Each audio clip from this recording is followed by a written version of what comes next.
Up next, Gordon Laing and I take a look at the Panasonic Lumix G85 or G80 if you live outside of North America on the Camera Labs Photography Podcast. Hi, it's Doug Kay. I'm here once again with Mr. Camera Labs himself, Gordon Laing. Hello, Gordon. How are you? I'm very good, Doug. How are you? I'm doing very well here. Way too much coffee. Early for me, so we'll see how this goes, but I'm going to be wide awake, I promise you, for this one. Good stuff. Hey, before we get started, Doug, I just want to thank everybody who comments on the video, who likes the video or shares it or rates us on iTunes. And of course, extra big thanks to anyone who supports us by buying us a coffee, buying a Camera Labs t-shirt, or going on one of Doug's photo walks. Go to dougk.com to find out more about those. Sorry, I've got to get that advert out of the way straight away, but your support is very much appreciated, and it really, really does help. And if you want to buy us a coffee, there's a link right below us on the YouTube video, or plastered all over the cameralabs.com website. Check it out. Can't miss it. Can't miss it. And by the way, to all those who take the time to comment on our audio and our video quality, I want you to let you know we're working on it. Your comments are appreciated, and we're always trying to make it better. I promise it will continue to improve. Okay, so we're looking at what we call here in North America the G85. You've got the G80. I imagine you must have the outside North America version there. So this camera supposedly, from reading your review at cameralabs.com, replaces the G7. So they go from single digit to double digit. They've got the G7 going to the G80-85. They've got the GX80. Where is this? Panasonic is driving me nuts with these model numbers. First of all, just tell me where this fits, and then let's dive right into it. Okay, it is a bit confusing, I'll admit. They're kind of following Canon's sort of strategy here, where the entry-level model has a triple digit, so that's the more recent GX800 or GX850. Then if you go to the double-digit models, like the GX80, GX85, or in this case the G80, G85, then that's the mid-range model. By the time you get to single digits, you're at the high end. So currently that would be the GX8, which is positioned above this, and the GH5, which is the flagship model. So, I mean, that's as clear as mud, isn't it? How could you possibly be confused by any of that? Absolutely. All right. Well, thank goodness you can find all of them on cameralabs.com, or nearly all of them anyway. Okay.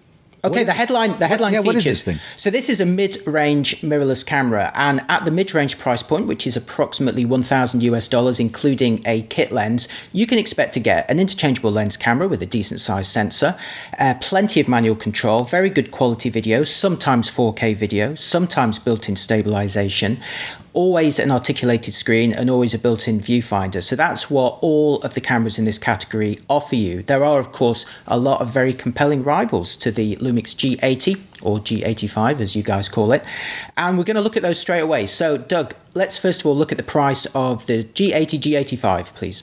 Okay, in the US this is just under $1,000, coming in at $998.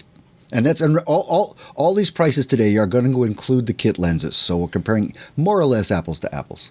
Now, not always, because the kit zooms do vary in focal length. So in the case of the G80, G85, Panasonic has created a fairly new kit zoom. It is a 12 to 60 zoom. Now, in Micro Four Thirds, everything is reduced by 2 times, so that becomes equivalent to 24 to 120, which is quite a good range. And impressively, it is also a weather-sealed lens and weather-sealed body.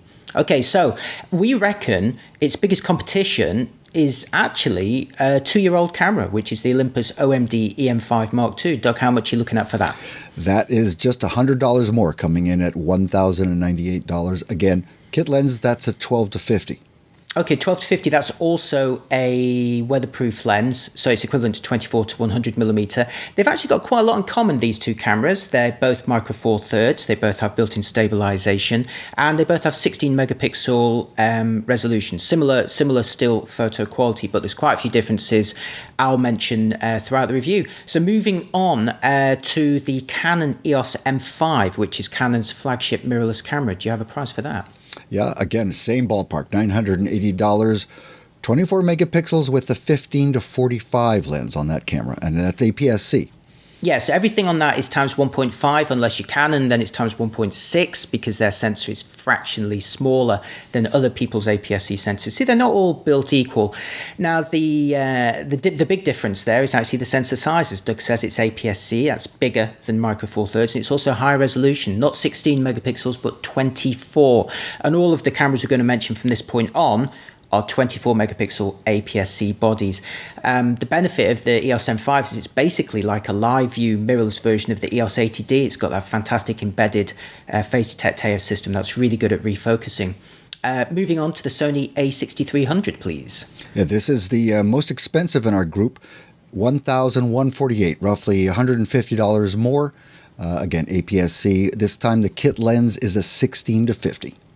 Okay, that's a motorized collapsing kit zoom, again, times 1.5 because it's an APS-C sensor, 24 megapixels.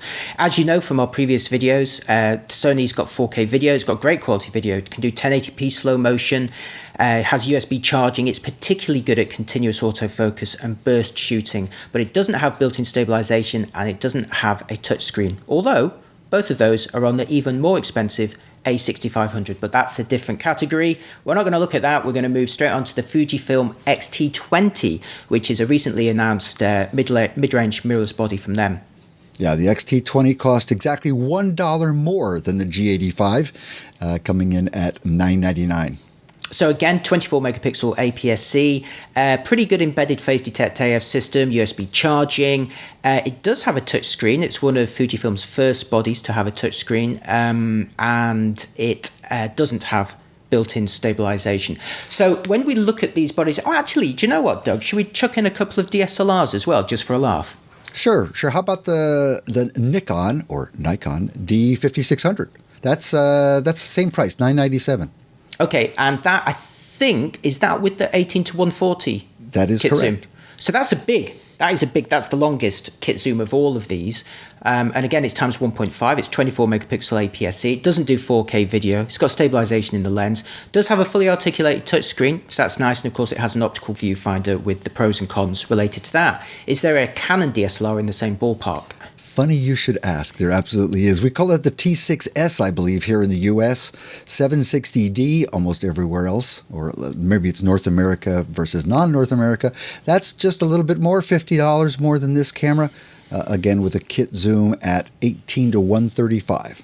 So that's also pretty long. I mean, just fractionally shorter than the 18 to 140. I think Nikon deliberately added an extra 5mm on there to try and beat them on the shelves. But it's a similar proposition. It's, again, 24 megapixel APS-C, fully articulated touchscreen for when you're shooting in live view, optical viewfinder if you want to use it as a traditional DSLR. Doesn't have 4K video. So the things that you are really comparing these cameras on, you'll kind of notice a bit of a theme. They've all got viewfinders. They've all got articulated screens to some degree. Some of them have got touchscreens, some of them have got 4K video, some have got built-in stabilization. So the differentiators are as follows. The size of the sensor. So the Olympus and the Panasonic have a slightly smaller Micro Four Thirds sensor. That's also, in this case, 16 megapixels. The rest have got high resolution, bigger APS-C sensors. And I'm going to talk about that straight away. It's immediately after this, because I want to talk about some truths and some myths and debunk a few things. The other thing to discuss is whether they got 4K video or not. Some do, some don't. Whether the screens are fully articulated or whether they just tilt vertically. In fact, actually, they all do pretty well out of that. Well, no, I'll cover them separately. And did I mention the built-in stabilization, whether they have that or not, whether they rely on it built into a lens or whether it's built in. So that's what they're the main differentiators when you're comparing these. And then you throw in some extra things, like some of these cameras are weatherproofed, some of them aren't. But I think before anything else, can we talk about image quality straight away? Because I know that there's a great deal of prejudice from some people about Micro Four Thirds. And I don't think it's entirely justified. And it's purely based on, well, the sensor's smaller than APS-C, therefore it can't possibly be as good. I mean, before I ramble on, Doug, what are your feelings on Micro Four Thirds as a sensor size? Well, here's the issue. When Micro Four Thirds, maybe not in the very beginning, for the longest time, all the sensors were 16 megapixels. That was the standard. And I think a lot of people felt that that's pretty teeny little pixels. The little teeny little pixels means they're not going to gather as much light. It also means that the images are more vulnerable to diffraction. So what we all learned is that with these high density sensors, you really need to tend to shoot more wide open with your lenses. That wasn't so bad because the quality of the lenses has improved quite a bit. But now we're starting to see 20 megapixels Micro Four Thirds sensors, and that's making even smaller pixels. So the big question to me is, within the Micro Four Thirds range alone, is there really a difference between 16 and 20 megapixels? Should we be concerned about that? And then the question that you mentioned is, what about comparing this to the APS-C, the larger sensor? Are we really going to see a difference in the quality of our images? Okay, well, I tested the G80 and G85 at the same time as the Olympus OMD EM1 Mark II. Now, that is a much higher end body, but I had them both around at the same time, so I thought, yeah, why not compare them against each other? The Olympus is a 20 megapixel sensor, a new one. And I also compared them against the Fujifilm X-T2, which is a 24 megapixel APS-C. Again, a high-end body, but as expected, that sensor has already filtered down into a lower price body. It's the same sensor, same image processor as you'll find in the X-T20, which is a comparable price to the Panasonic that we're reviewing here. So just by looking at those results, they're going to be absolutely identical, as long as you use the same lens, of course. And here's what I found. Now, what Panasonic have done, this is quite an old sensor, this 16 megapixel sensor, but they've removed the optical low-pass filter. Now, the low-pass filter was traditionally put in front of a sensor to slightly blur the incoming light. And if you didn't know about the low-pass filter, you might be horrified to learn that all of this effort that we go into getting sharp lenses and applying digital sharpening and making our pictures absolutely as punchy as possible, that we have this filter in front of so many sensors that actually deliberately blurs it. The reason it does that is because the sensors are made up of grids. And if those grids, if the gaps between those pixels matches the size of the detail that you're recording, so imagine you're taking a picture of some very fine fences or roof tiles or, maybe textiles on your Camera Labs t-shirt, that sort of thing. Then if they perfectly match, then they set off this horrible phenomena known as moire, where it just kind of shimmers and you get false color and it reveals the color filter array it's using. It looks horrible. So the solution to that is to slightly blur it. But as resolutions gradually increased on the sensors, the manufacturers realized that in fact they could possibly get rid of the low pass filter and keep their fingers crossed that none of this moire appears. And guess what? It hardly ever does appear. And the image processors have got better at managing when it does. And the benefit of this is that it allows them to eke out a little extra crispness. So this brings us back to the 16 megapixel sensor in the Lumix G80 G85, which coincidentally is the same as in the GX80 GX85. And for me, it's their best sensor yet. It delivers very, very crisp output. Sometimes on their earlier sensors, I found that the images could look a little bit soft or a little bit muddy, and they could do with a bit of kind of beefing up, but they look very crisp, very satisfying out of these latest bodies. And when I compare them directly against the 20 megapixel sensor in the Olympus, honestly, there's barely any difference between them. I've got this test scene that I shoot in Brighton, and it's not, I don't like shooting test charts. I like shooting real life subjects at a decent distance, because most lenses are going to be used at a longer distance for landscape type stuff. And there's some very fine railings on some Victorian houses. There's some grills on some ventilation shafts and stuff. And that's what I really look for. And you can see those in my review at cameralabs.com. I do 100% crops for all the pixel peepers out there. And normally that's where you see the difference. Has it resolved those grills or not? And they both did. I wouldn't say that the Olympus really resolved any greater detail. And jumping one step ahead to the 24 megapixel APS-C Fujifilm, again, fractionally better, but only in very certain areas, like the finest roof tiles, the finest brickwork. And you've got to do some serious pixel peeping to tell the difference here. So the first thing I would say, in terms of real-life resolution, there is not a great deal of difference between these, between 16, 20, and 24 megapixels. So then the question comes, well, what about noise and tonal dynamic range? The smaller sensor, physically smaller pixels, surely it's going to be noisier at higher sensitivities, and that is indeed the case. But at what point does that crossover occur? At what point does APS-C have the advantage? Again, I've got a full rundown of those sensitivities at cameralabs.com. Have a look at my results pages to make sure I'm not making it up.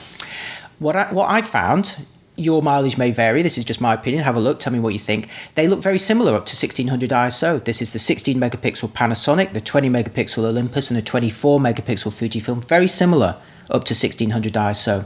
At 3200 ISO, you're beginning to see some differences in terms of the kind of impact of noise reduction, slightly softening details, and just kind of blurring stuff. You can also see it in subtle tonal details. I've crop out a flower arrangement, and you can see on the petals very subtle tonal graduations which just kind of stop at a certain point on these sensors. It just doesn't show them anymore. It's just a solid block of colour. So it gets bad at 3200. It doesn't get bad. It gets visibly worse, and then at 32 6400 ISO visibly worse again, and at 12800 ISO there's a big difference between these sensors. But if you're shooting at 1600 ISO or below, there's very little in it. So you've really got to ask it. And at 3200 ISO, it's not like night and day. You know, they're all deteriorating. It's not like the APS-C one goes, I'm absolutely fine at this point. It's deteriorating as well, just not as quickly as the Micro Four Thirds sensors are. So you've got to ask yourself, how much do you shoot above 1600 ISO? If you do it a lot and you want the absolute cleanest results, then yeah, you might be better off with an APS-C sensor. But if you shoot mostly at 1600 or below, or you don't mind a bit of noise, because I mean, it's not like the Micro Four Thirds cameras stop taking pictures at 3200 ISO. They just don't look quite as nice as the APS-C ones. They still look great. But, you know, if you're happy with that, then there's no problem at all. And I should throw in that point about built-in image stabilization. If your subject is static, you know, you're shooting a landscape or a building, or you're doing still life, something like that, then you can use the built-in stabilization to let your hand hold at much slower shutter speeds than normal, which in turn let you shoot at lower ISOs than normal, basically eliminating that whole ISO argument. The high ISO is only important if you need to achieve a fast shutter speed in low light, if you want to freeze moving action, like dancers, like sports, gymnastics, street to a certain extent, that sort of thing. If you need that fast shutter speed in low light, you need high ISO. And if you want that to be clean, you need a big sensor. So you've got to think about the kind of pictures you take. So Doug, you've shot with Micro Four Thirds quite a lot before. I mean, do you look at your Micro Four Thirds pictures and go, they're great, but they're just a bit too noisy, or they're great, but there's just not enough megapixels? Have you ever come to that conclusion? The only time I've ever had an issue with Micro Four Thirds is when I first got started, and you bailed me out of my problem, which is I started out getting soft images, and I was using, f8, maybe even f11 apertures, and I would look at them. I would pixel peep, I have to admit it, but I'd look at them one to one. I say, this just isn't soft. Is it the lens? Is it the sensor? And I learned from you about diffraction.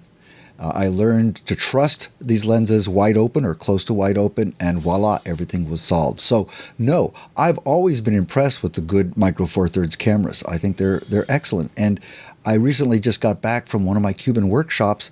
A number of the people had Micro Four Thirds cameras. We had an EM5 Mark II. We had an EM1 Mark I.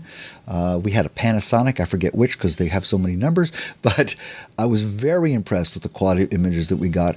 Even late in the day, low light, excellent. So no, other than my own mistakes, I've never had a problem with them. Yeah, and that's something, just worth pointing out again, that if you are shooting with these cameras, generally the smaller the sensor, then the larger the aperture you should be using to avoid diffraction. And I've found that a general approximate sweet spot. Everyone says, the thing that everyone learns from people who've been into photography for a very long time is that the optimal aperture for a lens is f8. But that's because those people who are giving the advice... Those people are using full frame or 35mm SLR, and on the 35mm full frame format, f8 is an optimal aperture. But when you're looking at APS-C, which is smaller, then it actually becomes f5.6 as an optimal aperture. And when you're looking at Micro Four Thirds, that's even smaller still, then that optimal aperture becomes f4. And if you were to shoot at f8 on Micro Four Thirds, that'd be like shooting at f16 on full frame. And as those people would know, that's quite a small aperture, You're going to have the impact of diffraction, your image is going to look a bit softer, blah, blah, blah. So learn how to use your system. Don't shoot it. This is one of the biggest mistakes I see people making. They buy a new camera and they shoot with it like they shoot with their old camera. And they shouldn't, They should learn that things are done differently. There's new technology, there's different types of sensor, different types of lenses. If you want to get the best from it, Sure, use all of your experience for composition, for timing, for lighting, use all of that. That's all still critically important. But in terms of getting the best settings, that's something that you just have to learn with new cameras because it does change. Now, I'm going to disagree with you slightly. Even on full frame, I think what we're seeing is the habits from old glass. If you used to have an f4 or an f2.8 lens that was made a decade ago, these tended to be soft at their widest apertures. And so we stopped down because we wanted the sharpness. I just spent the last month shooting primarily with the Sony 85mm f1.4G lens. It is spectacularly sharp at f1.4. And I think this is true, but I think the people who make lenses for Micro Four Thirds have been particularly good about making lenses that do very well wide open. So I think it's more a matter of improvements in lens technology and the fact that, my lenses from the 1950s do look pretty bad wide open. That's why we used to stop them down. I don't think it's a frame size thing so much as lens quality overall. Yeah, I agree completely about lenses and computer-aided design and superior manufacturing techniques, and they can create lens elements, optical elements that they could dream of 10 years ago, 5 years ago even, let alone 50 years ago.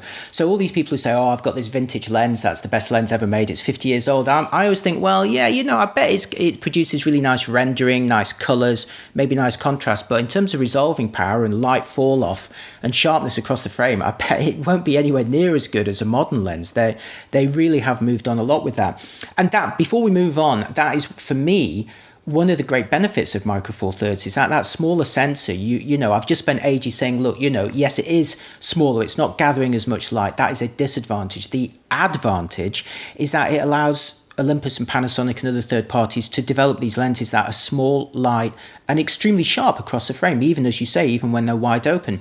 I love my Micro Four Thirds lens collection that I have. They're all good. There isn't one where I go, oh, you know what? Oh no, I need this focal length and that's not one of my good lenses. They're all really nice. And I know that I can shoot with them all, pretty much wide open and enjoy good results. And that is not something I can enjoy with a lot of my DSLR lenses, I should say. A lot of those I have to know that if I am going to shoot wide open, say at this focal length, I have to be careful that, there's nothing critical in the corners because it may not be that sharp. But as you say, that Sony 85mm 1.4 G Master is a beast. It's the Sony, if you've got the money to spend on their expensive lenses, they're really producing some fantastic optics.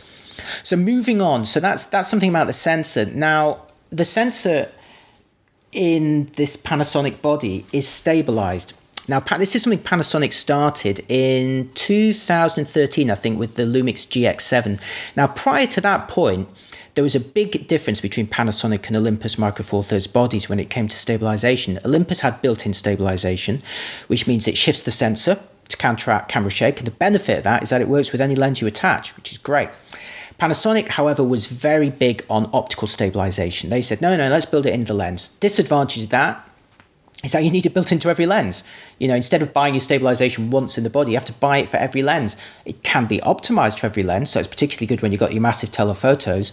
But generally speaking, you're paying for it every time. So this was going to be the future for a long time. It looked like Panasonic would never, ever do built-in stabilization. But then with the GX7 they did. It was, to be frank, not very good. In my tests, it only really gave me 1 to 2 stops of compensation, which, at the time Olympus was doing 4 to 5 stops. So Olympus was, obviously feeling quite smug about this. But Panasonic didn't give up. With each generation, they improved it and improved it, and the G80, G85, introduces their best yet. Now, it's the same as on the newer flagship GH5. So everything I'm about to say also applies to GH5. Now, I'll just come straight out and say it. I fitted the Olympus 75mm f1.8 prime. So that's a 150mm equivalent focal length to this camera. I did some still tests with it. Now, that's not an optically stabilized lens, so just using the sensor stabilization, I needed a shutter speed of about 160th of a second to handhold that without camera shake, without stabilization. And that's what the old 1/over focal length rule would tell you, right? Switched on the body-based stabilization. It was fine at an 80th, it was fine at a 40th, it was fine at a 20th, it was fine at a 10th, it was fine at a 5th, and it was even fine at 0.4 seconds. 0.4 seconds, I could handhold a 150mm equivalent lens. Coincidentally, exactly the same performance I measured from the Olympus OMD EM1 Mark II, the Olympus flagship body with their best stabilization yet. I found that this Panasonic at half the price could essentially match it in that test. So I was amazed. You know, I mean, this is at least 5 stops of compensation, 5 to 6 stops of compensation for stills, which, as we've discussed in previous podcasts and videos, is great, not just when you take the picture, but also when you're composing. Like, that lens is quite a long lens, and without stabilization, you know, I wobble quite a lot, and you see the picture wobble. It's not much good if you're trying to frame something precisely. Half press the shutter, wait for about half a second to a second for that image stabilization to really kick in, which you need to do with all systems, by the way. And then it just floats there in a really eerie, steady way. So I'm super impressed with where Panasonic have gone with this, because that was always the big advantage that Olympus had. But now I reckon Panasonic have drawn even with them. And it's even more exciting when you realize that that's built into the GH5 as well. I think a couple of points about image stabilization we've made before on the show. One is, for people who shoot like I do, it's relatively unimportant. I'm using high shutter speeds because of what I'm shooting. Or if I go out and I'm shooting humpback whales from a boat, there's so much motion that the image compensation, image stabilization can't compensate. In fact, I end up with very blurry images unless I remember to turn it off. So that's an important thing. The other thing is, this is a real advantage of the Micro Four Thirds sensor, because if you think about it, the mass of the sensor is less than 1/4 the mass of a full frame sensor. And the way the in-body image stabilization works is that it's got to jiggle that sensor around with all of its attachments and things. It's not just a little piece of silicon. It's got all sorts of parts attached to it. And I think we're going to see that if image stabilization is really important to you, that you're probably better off with the Micro Four Thirds camera than you are with a full-frame sensor. And it also works an absolute treat for video.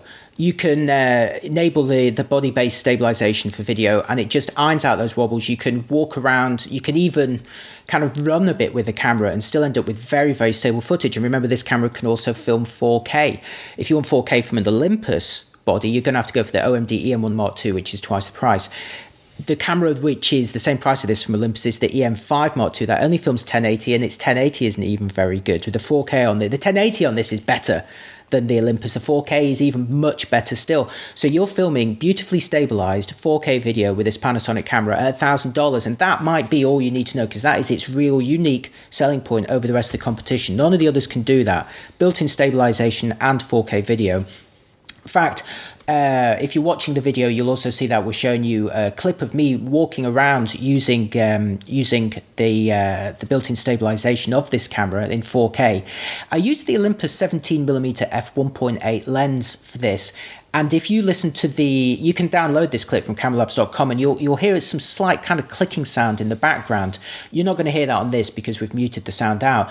But that clicking sound is actually the continuous autofocus on that lens. It doesn't happen with other lenses I've tried it on. It was just that Olympus lens. So don't worry too much about that. It's not the stabilization you can hear. The stabilization is kind of like a faint, constant whirring. The clicking was, in fact, the focusing on that lens. But it just works brilliantly. And if it's still not brilliant enough for you, you can suffer a minor crop in the field of view and apply additional digital compensation, and it becomes even better still. So, yeah, well done, Panasonic. You've done an amazing job there. So if you're into video or shooting with stills with unstabilized lenses, this camera is a real treat. Yeah, for the dollar, Panasonic is always winning in the video department. Yeah, definitely. It's their heritage.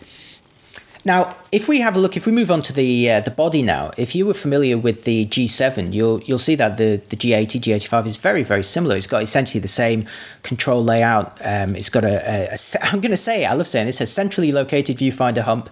This is where it's in the middle rather than perched in the corner. That's one of the big differences between it and the GX80, GX85. And personally speaking, I much prefer having it in the middle.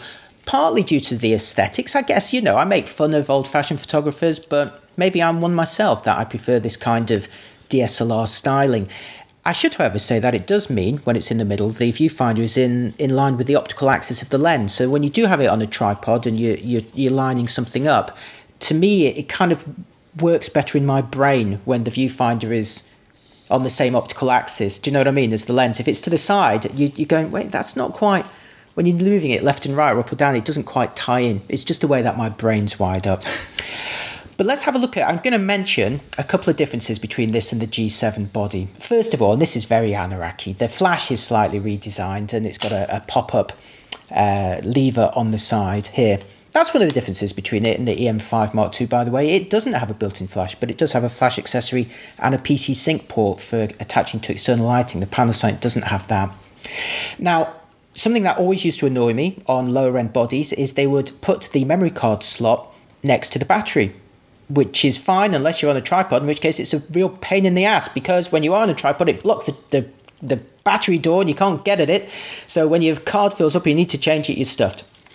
That was the case with the Lumix G7. It's also the case with the Sony a6300, I should add. But Panasonic has now put a SD memory card slot in the side of the camera, so I'm very happy about that on the grip side. It is, of course, at this price point, only a single SD slot. You don't expect twin SD slots from any of these cameras at this price point, but it is a UHS-2 compatible slot. Well, they're all compatible because it's backwards compatible. The better way to say it will exploit the speed of UHS-2 cards. And I did a lot of continuous shooting tests with this camera, and I found that when you put a UHS-2 card in here, then if you're shooting JPEGs, it will shoot JPEGs at the top speed of 9 frames per second, basically until you run out of memory. That buffer clears fast enough for it to just shoot forever. If you're shooting RAW at that top speed, you will reach a limit after about 40 of them, and it took me about 10 to 15 seconds to write the rest of them to the card. Now, when I switched to a normal UHS-1, even a Class U3 card, then I found that I couldn't shoot JPEGs forever. I could shoot 200 of them at 9 frames per second, but then it would say, yeah, I've had enough. I'm not going to do any more. And I should say, actually, it tells you, it gives you a countdown in the viewfinder. The EM1 Mark II won't do that. It gives you a countdown to tell you how many you got left. But revealingly, and fewer RAW files as well when you got that slow card, more revealingly, it took much longer to write them to the card. So in a burst, I was recording less RAW files and it was taking much longer to even write less of them. So there is a benefit to putting a UHS-2 card in one of these, but it works fine also with a UHS-1. It's just if you want the longest bursts. They've also, this seems to be a popular thing these days, they've the little collar for the AF control has rotated compared to the G7. That's just a minor thing. What makes a bigger difference, the viewfinder, which is an OLED viewfinder with the XGA resolution, that's the same as before, but they've slightly increased the viewfinder magnification. It's 0.74 times now compared to 0.7 times. And as we've mentioned in some previous reviews, these viewfinder panels are almost always 4x3 in shape. Now, what that means, all of those 24 megapixel APS-C bodies we mentioned earlier, they all have 4x3 shaped viewfinders, the electronic ones, but they have 3x2 shaped images, which are slightly wider, so they display them with black bars at the top and the bottom. Not that big a deal until you compare it to the Olympus and Panasonic, which natively shoot at the 4x3 aspect ratio. It's slightly squarer. It'll fill the viewfinder panel so the image expands vertically. It looks bigger. It's more immersive. So it's a really nice viewfinder to use. So they're the major differences. I should say that, as before, the screen is fully articulated. It will flip and twist out to face you. In doing so, this is something I only really noticed recently, and it applies to almost all screens that do this. It will, of course, block the ports on the side, which include a microphone input and an HDMI output. It doesn't have a headphone jack. It does have an optional battery grip, but that doesn't have a headphone jack on it either, so that's an advantage which Olympus has on the EM5 Mark II. But even though the Olympus does have a headphone jack, I cannot imagine anyone still wanting to use that in preference to this Panasonic for video, because the stabilization is as good on both of them, but the video quality on the Panasonic is miles better. Oh, and the other big upgrade, it's now weather sealed. The previous body felt kind of hollow. It felt insubstantial. This one feels much better in your hands. It's a bit heavier. It feels more confident. It's got a magnesium alloy front plate, and as I say, it's weather sealed, and the kit zoom is weather sealed as well. So that's a really nice thing to have in a $1,000 kit. You know, you mentioned this hand grip, by the way, which a lot of people buy for the cameras. I was surprised that the battery grip for this is quite expensive relative to the cost of the camera. It's nearly $350 US. Did you get a chance to shoot with that hand grip? No. Interestingly, the accessories are not always available when we review the cameras, so I very rarely get hold of the battery grip. In fact, the Fuji X-T2 was a rare exception there. So no, I've not used the battery grip for this. It supports, like all battery grips, it gives you portrait controls, and in this instance, it allows you to insert one extra battery, so it'll double your battery life. Mm-hmm. Very good. I'm just looking at the notes here. Did you mention anything about the magnification of the electronic viewfinder? I know that's something you wrote about. Yeah, it's 0.74 times on this body compared to 0.7 times on the G7. You'll find that, so that's a bigger image than some of its rivals. Some of its rivals are in the late 60s, like 0.67, 0.64. So the viewfinder image on this, it is very large, and it is an OLED, so it's a nice steady, contrasty image. It's XJ resolution, so it's one of the best viewfinders out there. And I should say, for me, this is one of the big differences between this camera and the GX80 and the GX85. So you might be looking at these cameras because the GX80, GX85 is considerably cheaper. Well, not because it is a couple $100 cheaper, right? But that, that's not an inconsiderable amount. That'll get you $200 worth of whatever you want to buy. So why would you go for the G80, G85 instead of that other model? Well, for me, there's a few key things. First of all, the weather sealed body. Secondly, the screen is fully articulated compared to just vertically tilting. Third, the viewfinder is an OLED that is 4x3 shaped. In the GX body, it is 16:9 shaped in a field sequential panel. Now, for me, that drives my eyes mad. This will affect some people, but not other people. You know how sometimes you see something and you're like, oh man, my eyes. It makes you feel like you're chopping onions or something like that. That's what the field sequential panel does to my eyes. I can just see, if I glance across the image, it just breaks up into like a rainbow shimmer. Hardly anyone else I've mentioned that to notices it, but if you're susceptible to it, you'll hate it. But even if you're not susceptible to it, I don't want a 16:9 shaped viewfinder unless I'm only filming video. If I'm mostly shooting 4x3 shaped stills, a 16:9 shaped viewfinder sucks because you're not using half of it. So I prefer the viewfinder, I prefer the screen, I prefer the weatherproofing, I prefer the style, I prefer the centrally located viewfinder hump of the G80, G85. So there's a lot of things that I prefer about this camera, but the image quality and the video quality is the same on these two bodies. I'm looking at my notes from your marvelous written review over at cameralabs.com. And one thing we didn't touch on here is the shutter speed.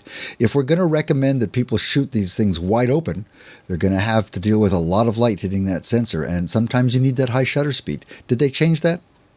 No, they're at 4,000th of a second for the mechanical shutter. There is an electronic shutter option that I think goes to 16,000th of a second. That will definitely be confirmed in my review if it's super important to you. The only camera out of those ones that we mentioned at the beginning that offers anything higher mechanically is the Olympus. That will do 8,000th of a second, but all the others, including Sony, even on the A6500, still at 4,000th of a second. They really need to update that shutter mechanism. What I should say, and that's a very nice reminder, Doug, is that the G7 had a problem with something called shutter shock. I never saw it, but it would appear that everybody on the DP review forums did. And what happens with shutter shock is that when you shoot at a certain shutter speed, typically not an unusual one, 80th, 100th of a second, it's a not unusual shutter speed. Sometimes something vibrates in the wrong way inside the camera and the picture becomes blurry, not due to camera shape, but due to the actual mechanism wobbling. And the way you fix that is with something called an electronic first curtain shutter. What that means is that there's an literally the sensor is switched on electronically to start the exposure, but then the physical shutter ends the exposure. This is like the ideal scenario. If it was fully electronic, so it opens electronically and it closes electronically, which this can do as well, it can operate in complete silence, it can do super fast shutter speeds, but you can get skewed images, right, due to the rolling shutter, right? If you've got the fully mechanical shutter, you run the risk of shutter shock, although I never saw it on this. I never saw it on the G7 either, to be honest. But the G80 now has an electronic first curtain shutter option that will eliminate that. So if you found shutter shock was a problem before, you won't anymore. But that's all I'm going to say about that. I want to move on to video. Can we talk about video? Let's talk about video. Okay, let's talk about video. The G80, G85 inherits pretty much the same video capabilities as the GX80, GX85, which means it will shoot 4K at 24, 25 and 30p. That is with a 1.1 times crop. Hardly any crop in the field of view, just a little bit, nothing too significant. It'll film 1080 up to 60p. Sadly, it won't do anything higher, so you're not going to really get slow motion out of this. Out of the cameras that we mentioned earlier, only one of them offers 1080 at high frame rate. That's the Sony a6300. That'll do 1080 at 120p. The rest of them are really fallen behind in that regard. So it'll shoot 4K, the quality looks great, the 1080 looks pretty good on it as well. There's full manual control. You can apply the Cinelike D profile to this, which is fairly flat if you're integrating your output later. And it works with stabilization, as I mentioned earlier. And you've got focus peaking and all of those other good things that make movies really, really nice. You can also pull focus using the touch screen. Well, I'm going to show you a video now for those watching YouTube. Here's a video showing some focus pulling with this, where I'm literally just tapping the touch screen to pull focus from something nearby to something distant and back again. And what you'll notice, this is a contrast-based autofocus system. It always is with Panasonic. And what that means is that it has to overshoot the target before it knows that it's gone too far, and then it pulls itself back again, and then actually might even go back too far and wobbles. Basically, the wobble gets smaller and smaller until it finds the target. It's called hunting, really. It's hunting for the target. And contrast-based systems are getting better and better and faster, but they can't help but hunt a bit. And unfortunately, that's the case with when you're pulling focus in video on this camera. It will go slightly beyond the target and pull itself back. It always gets to the right place. It's very good, but you do have that slightly distracting wobble. The ones that avoid that are Sony avoids it beautifully, and the Canon avoids it very well. Even the Fujifilm to some extent, and they all do that because they've got that embedded phase detect AF system. The Panasonic doesn't have that. I should, however, say the Olympus OMD EM1 Mark II, which also has embedded phase detect, for some reason it also struggled in this video test, and we showed that in our review of that. It too also kind of hunts a bit. Indeed, the Panasonic's more confident than the Olympus in that regard, but it still has that little wobble. But one of the more interesting things about the Panasonic cameras is they were one of the first companies to realize that when you film 4K video, you're actually capturing pictures, 8 megapixel pictures at up to 30 frames per second. So they came up with this concept, 4K photo, where they said, you know what? We keep talking about continuous shooting, that a camera can shoot at 10 frames per second, at 16 megapixels. Well, this camera, when it's filming 4K, is essentially shooting 8 megapixel images at 30 frames per second. So they came up with an interface when you play back images that lets you very easily go through your pictures to pick out the best one and save it as a JPEG. Never as a RAW, it's only as a JPEG because, of course, the video is a compressed format as well. But it works really well for shooting action and grabbing the decisive moment, even shooting portraits of, say, kids whose expressions change a lot every few seconds. It's amazing how you can see someone's eye move slightly away from when they're looking straight into the camera to slightly away. It's very subtle, and you can really see a difference even between a couple of frames. And they also offer some means by which you can actually buffer your pictures, so it's actually already recording before the action started. So if you're pointing it at something and it does something exciting, if you're in this buffering mode, you've captured it, basically. You've not lost that moment. But that's nothing new for Panasonic. I mean, it sounds like space-age technology, but it's nothing new. They've been able to do this for a while, but I just wanted to mention it. Doug, have you used the 4K photo much? I have. In fact, I shot 4.5 hours of video with my iPhone 7 Plus when I was in Cuba in November. I didn't take any still pictures, and so I have a lot of experience shooting 4K video for the purpose of stills. Now, the thing about Panasonic Lumix is they've really exploited this more than anyone. They're the ones who, although you can always get an 8 megapixel video out of 4K, 8 megapixel image out of 4K video, these are the guys who really have exploited it by adding modes that take advantage of it, like you say, in the camera, also during shooting.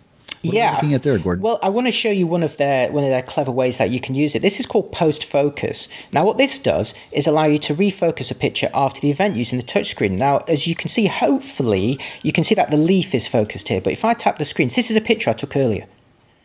I can focus on the background just by tapping it. You see that? Very easy to see that, yes. And then if I tap the leaf, did that work when I tapped the leaf? That did, yes. So the leaf is now in focus. Now that is some eerie magic sci-fi stuff going on there.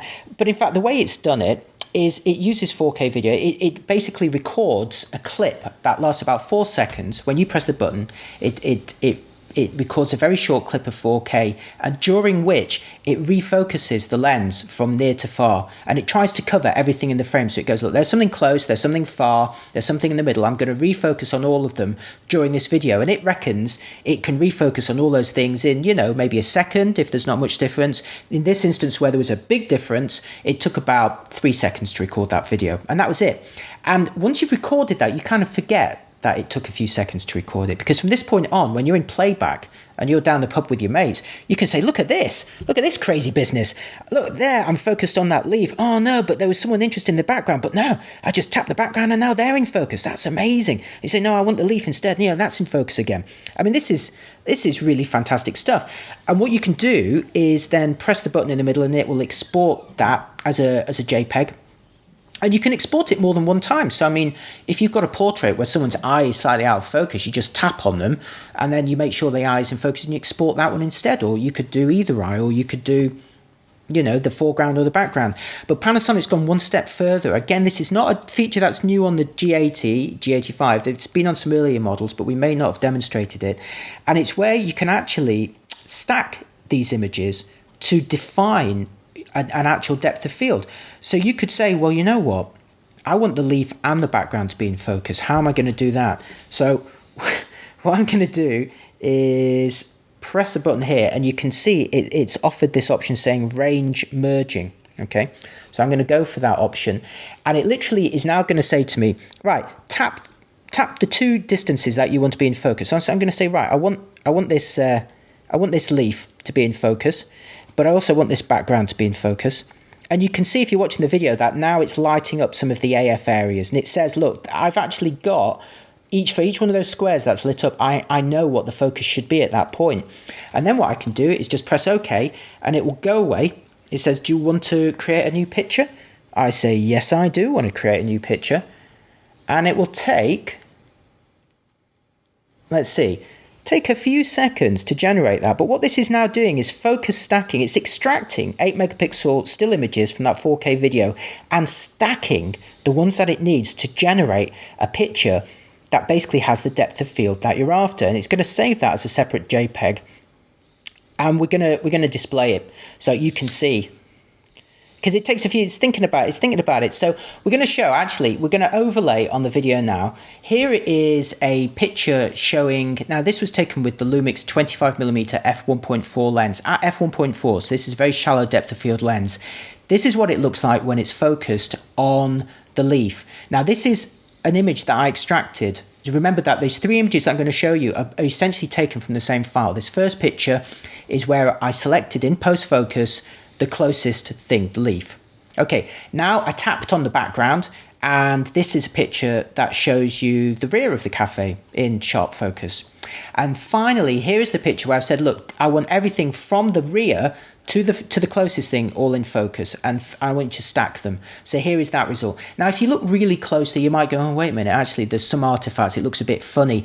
But bear in mind that, things moved during that capture process, and it's not perfect, it's not ideal, but it's done a pretty good job, I think. And this is all with video. Now, the thing Panasonic has done that's really different from everyone else's, it's really, lots of people are offering 4K now. You can get it on the Sony, you get it on the Fujifilm, and it's actually pretty good quality. But and some of them do offer an option where you can press a button to output, to grab a frame. But only Panasonic has really taken this ball and run with it and gone, look, we can actually use it to adjust the focus after the event. We can actually use it to create a focus stacked image after the event. I think that's really fun. That's one of their unique selling points.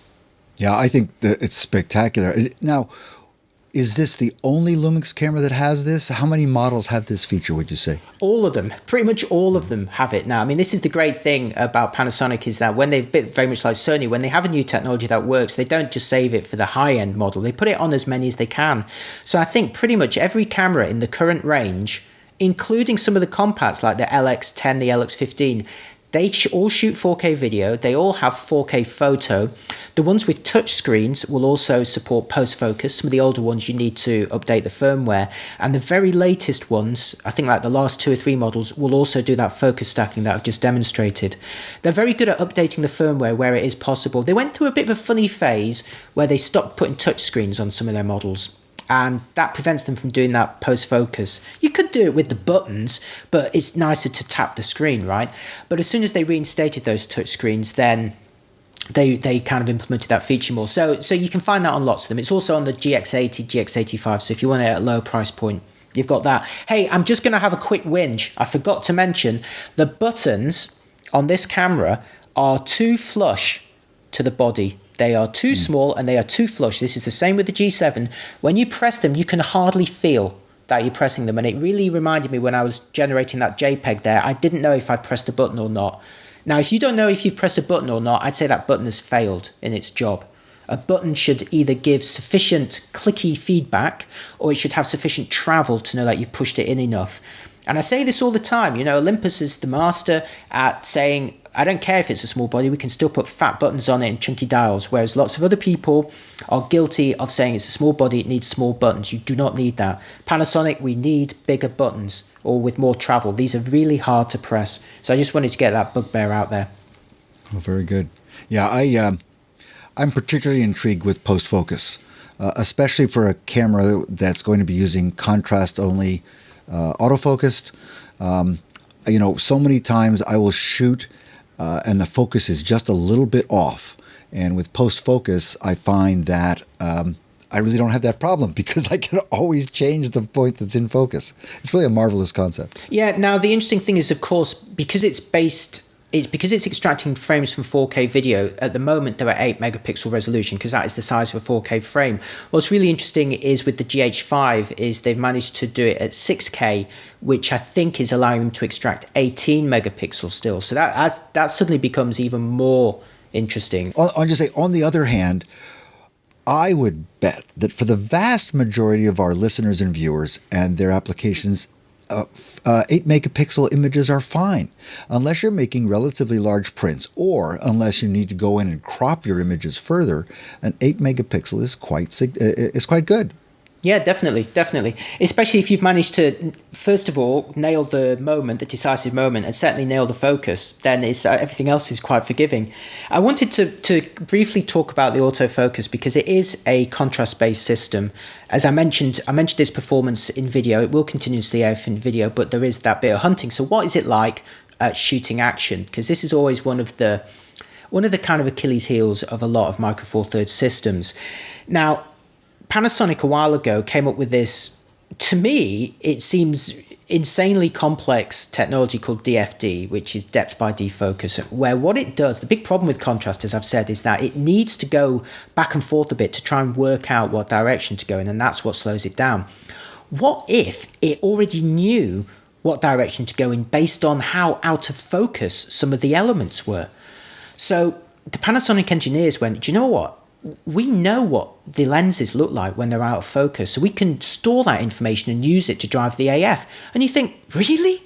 You're going to store out of focus information for every lens, which is different, just to figure out how to focus it faster and be able to access that sufficiently quick? Well, it works. They did it. That's DFD. And almost all of the current Panasonic models, including the compacts, use DFD. And it works pretty well, I have to say. I shot my friend Ben. Ben liked his shout out last week on the Olympus OMD. Thank you, Ben. We love you, Ben. He liked that, but he's still not watching the video, Ben. He's only listening to the podcast. So here's one more chance to watch the video. So I got Ben to cycle towards me while I was using the Lumix G80 G85, fitted with the Leica 100 to 400 millimeter telephoto zoom at 400 mil. That's 800 mil equivalent. So that is not, a trivial lens to autofocus.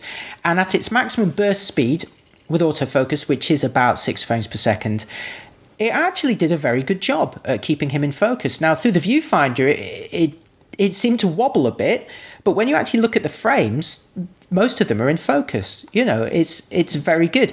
Now, when I switched over, because at the same time I was testing the Olympus EM1 Mark II, it was way more confident. It was shooting faster and more confidently and more consistently. but it has an embedded phase detect AF system and it costs twice as much.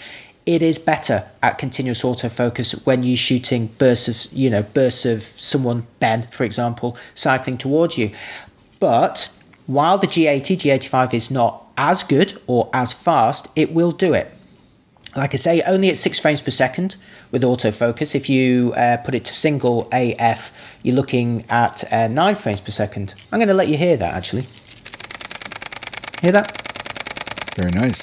That's what it sounds like at 9 frames per second, but that's with single AF. If you put on continuous AF, it drops to about 6 frames per second. With JPEG, when I shot in RAW, it slowed down a little bit more as well. But it will do it. It will continuous AF, just not quite as well. Is that a big deal for you? I don't know. What I will say it does exceptionally well is single AF. The single AF on the Panasonic cameras is supremely quick, and it also works in light levels down to -4 EV, which means this camera will keep autofocusing in very dim conditions, like when you're shooting around town late at night, when other cameras will begin to hunt a lot more, including those cameras that were really confident at doing the continuous AF, like the Sony and the Olympus. They begin to struggle when it gets really dim, and you might need to manually focus or, accept that it's going to be slower. This Panasonic just keeps focusing. It's fast. It's really fast, and it works in very low light. So, pros and cons to each system. Well, very good. I think that's a good point to end on, because we did our comparisons at the top of the show. We've looked at a number of cameras in this very competitive $1,000 price range. That's with a kit lens of one form or another. It looks like the G80/G85 is quite a competitor in that area. And I think it sounds like over the course of your review, you became more and more enamored with this camera. Yeah, definitely. I think at the $1,000 price point, if you want an all-round camera, not a specialist, but an all-round camera, it's extremely hard to beat the G80, G85. It's got fantastic stabilization. The image quality is as good as those high-resolution bodies. It's got fantastic video. It's weatherproof. It's got a weatherproof lens. It's got a really nice viewfinder, fully articulated screen. It's got those 4K photo modes that let you do some bizarre things. Like all of them, it's got the Wi-Fi. It also has a time lapse. I'm going to also ask you to insert a video here. This is a stop motion video I filmed with some Lego. You can do fun stuff like this. This is not always built into every camera. It's not a new feature for the Panasonic, but it's a bit of fun you can have with it. So there's an awful lot on here. What doesn't it do as well? It doesn't have a phase detect AF system. So if you're into continuous autofocus, there are cameras that do it better. It's not to say it can't do it. It can do it, just not as well as, say, the Sony and the top-end Olympus. But remember, they're more expensive cameras. At its price point, really, there's not a lot that will beat it in that respect.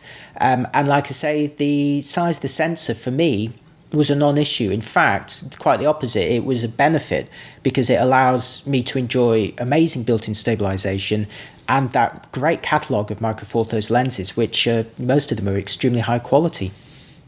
Very good. All right, looks like the G80, the G85 are very well positioned in the Micro Four Thirds arena. If you're interested in purchasing one of these cameras or any of the cameras or lenses that we review here on the Camera Labs Photography Podcast, make sure you go over to cameralabs.com and click on the purchase links. The affiliate revenues help us keep food on the table. And of course, please buy us some coffee. Gordon and I are desperate. Without coffee, this show would not happen. Exactly. So I encourage that. Exactly. And if you're watching on YouTube, we've got links for the coffee, for the t-shirts, and for the review and affiliate links as well. It's all there. It could not be easier if you would like to support us. And, it does take a long time to put together these reviews. So if you appreciate the detail, we really do appreciate your support. And once again, if you want to do some fantastic street photography with one of the nicest street photographers in the world, then head to dougk.com and check out Doug's latest workshops. Well worth a visit. Very good. Gordon, thanks again for another terrific review. We'll see you next time on the Camera Labs Photography Podcast. Bye-bye.